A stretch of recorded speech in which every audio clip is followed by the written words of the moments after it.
तो दोस्तों देखो, द हिंदू न्यूज़पेपर के मार्च 24 वाले पेपर के अंदर देखो क्या दिख रहा है आपको। प्राइमा फेशी, ये एक लैटिन फ्रेज़ है। इस पेपर के अंदर ये फ्रेज़ आपको दिखाई दे रहा है, जिसका मतलब है ये एक यूज़फुल फ्रेज़ है। इसका मतलब आपको ज़रूर पता होना चाहिए। तो इससे पहले एक वीडियो में मैंने आपको एक और लैटिन फ्रेज़ का मीनिंग बताया था, जो कि था सुओ मोटो, और ये है प्राइमा फेशी।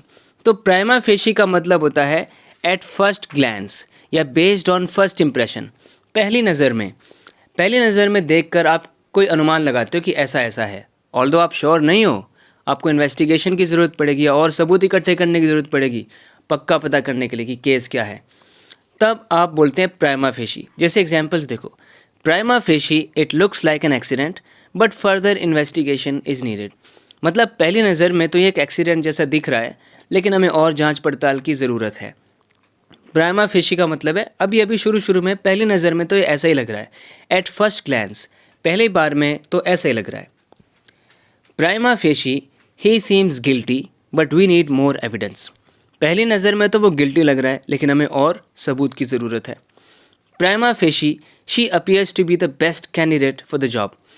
पहली नज़र में तो वो बेस्ट कैंडिडेट लग रही है, इस जॉब के लिए बेस्ट कैंडिडेट लग रही है वो।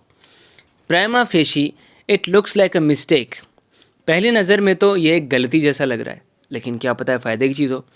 Prima facie the project seems profitable.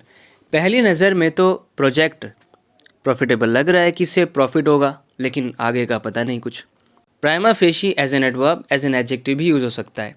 कोई केस को आप बोलते हो कि ये केस प्राइमा फेशी है, मतलब आपको ढंग से पता नहीं है उसकी श्योरिटी के बारे में, आप सर्टेन नहीं हो कि वो सही है कि नहीं है, लेकिन शुरू में देखकर आप कोई अंदाज़ा लगाते हो कि ऐसा कुछ हो रहा होगा, तो आप यूज़ करो प्राइमा फेशी। तो दोस्तों, इंग्लिश में बहुत सारे लैंग्वेजेस से वर्ड्स लाए गए होते हैं, तो ये लैटिन फ्रेज़ है। तो भाई इंग्लिश अगर आप ढंग से समझना चाहते हो तो आपको ये कुछ लैटिन फ्रेजेस का मीनिंग भी पता होना चाहिए। इसी तरीके से चीज़ों को सीखते रहने के लिए इस चैनल को सब्सक्राइब ज़रूर करें अगर आपने अभी तक नहीं किया है तो।